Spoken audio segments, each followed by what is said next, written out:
So we're going to start with EDAFA, or Ifa divination, that most people know about, right? So EDAFA, that is when the spiritualist, the diviner, speaks directly to Orunmila, or Ifa. Ifa and Orunmila are used interchangeably. Yes, Ifa is the system itself.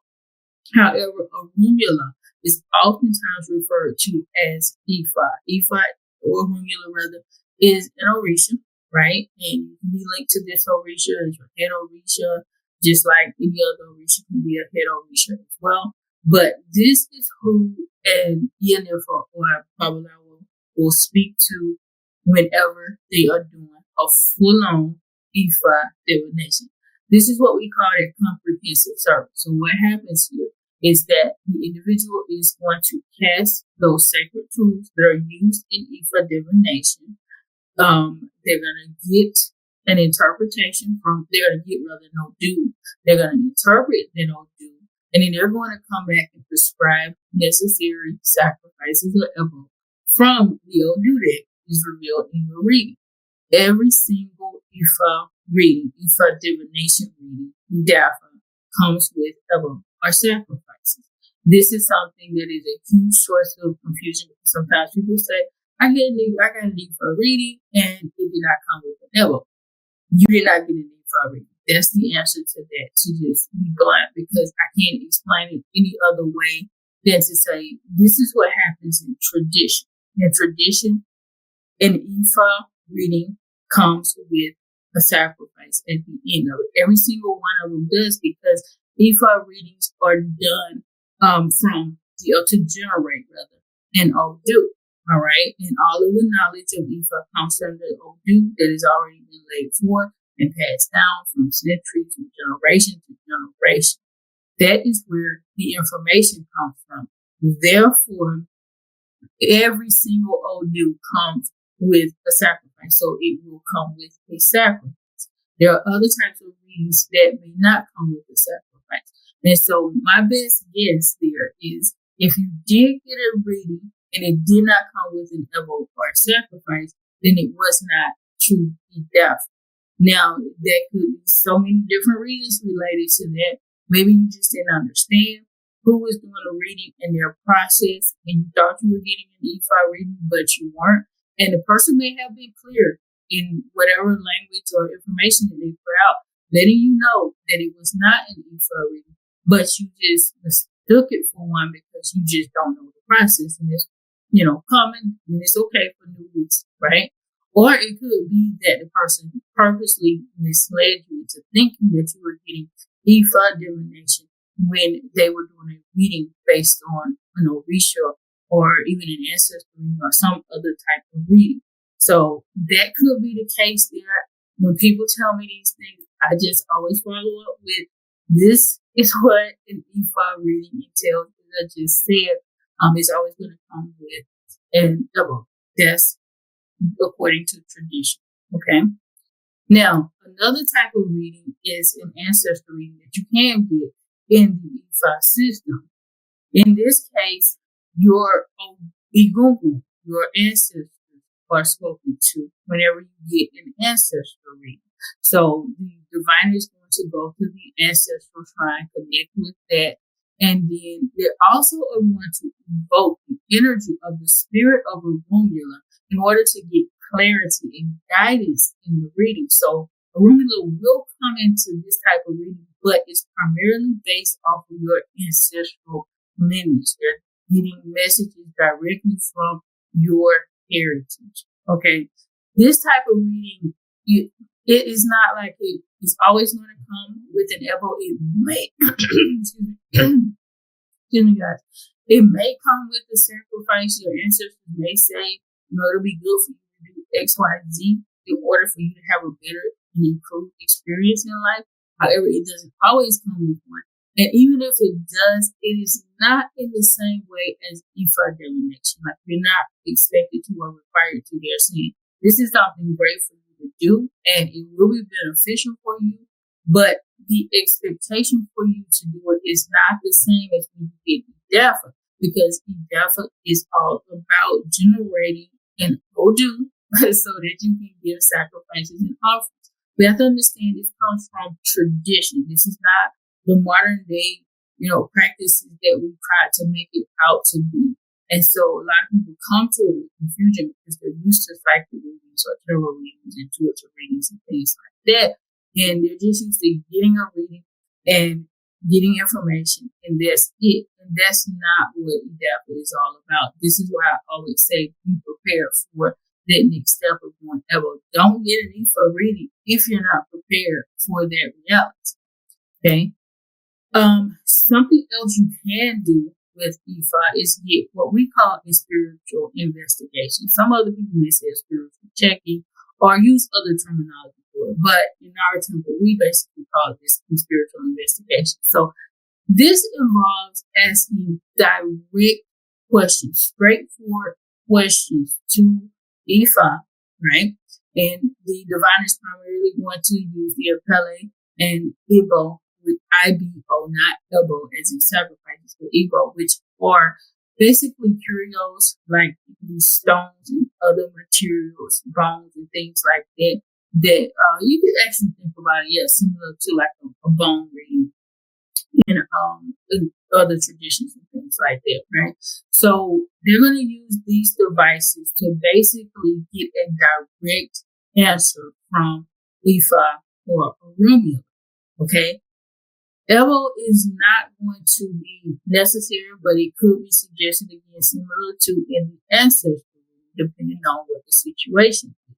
So it could be just a blanket, yes or no. Or you could be asking about something, and I'm going to get to the type of question you can ask when it comes to this that is directly from the tradition, like, who is my head or Risha or something like that.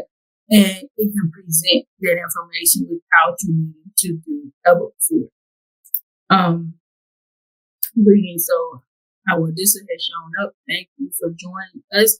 Just wanted to welcome him and welcome everybody. I think I forgot to say that at the beginning because I was the volume was muted, so you guys couldn't hear me. But welcome to all who have already joined, and welcome to everybody who is continuously joining us.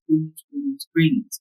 So going back to what I was saying, that's what a spiritual investigation looks like. We don't post this on the website because it's primarily something that we do internally because we don't want to confuse people. Because we put spiritual investigation, you get a spiritual investigation, it doesn't come with an ever, and you might start to think that's what an IFA reading is, and that is not what it is. And you primarily want to do the IFA readings if you want to see changes in your situation. And it's okay to do a spiritual investigation. It's not like it's wrong, especially if you're like in between readings and you don't really need anything, but you need like some concrete information about something in particular. Okay. Now, there's also the notion of a destiny reading in IFA. This type of reading is done for infants, right? So newborns, usually it starts around 7th day of life up until 12 months is when you can do a destiny reading. You cannot do this type of reading as an adult. So as 1 year of age, we don't do this on adults. The child must be present because their feet is needed because we're going to basically check out the path that they're supposed to walk throughout their life. So they must actually be present. What that does is reveal the major aspects of their destiny, like what path they're going to take, what kind of challenges they're going to have throughout their life, what are their strengths, right? Sometimes it may reveal like occupation and things like that. It just depends on the ordeal that comes up for that particular child. And it's going to present also the taboos that the parents need to know about if they're connected to specific ethnic groups, especially like Ileko, because that group is very, very prominent. And not prominent, I mean that group is very, very brutal, right? So a lot of times when a person is going into that group, they need rituals and services to be performed unto them from a very early age so that they don't experience a lot of difficulties throughout their life, right? I'm not going to say it's prominent. It fluctuates. There are so many different groups I don't know if there's one group where more people belong to than others or not. If so, it will probably be in your day. Is that correct, Howard? You let me know. Is there one particular group that more people belong to than any other group? You can put that in the comments if you hear me. The next we're going to look at is dream interpretation. So this is not an intuitive process either. We're basically checking here with the divination tools to see the positive and negative aspects of your dream. So what happens is, if you have a dream that disturbs you, you should go to your owl, if you have somebody that you're working with, and ask them, tell them rather, this is the dream that I had. And, the person will then go and check for significant events or things that you said in the dream that are related to certain aspects of the tradition. This is not intuitive when somebody is just, relaying play by play. This is exactly what it meant. Instead, we're checking to see what it meant based on the things that you are told in the reading.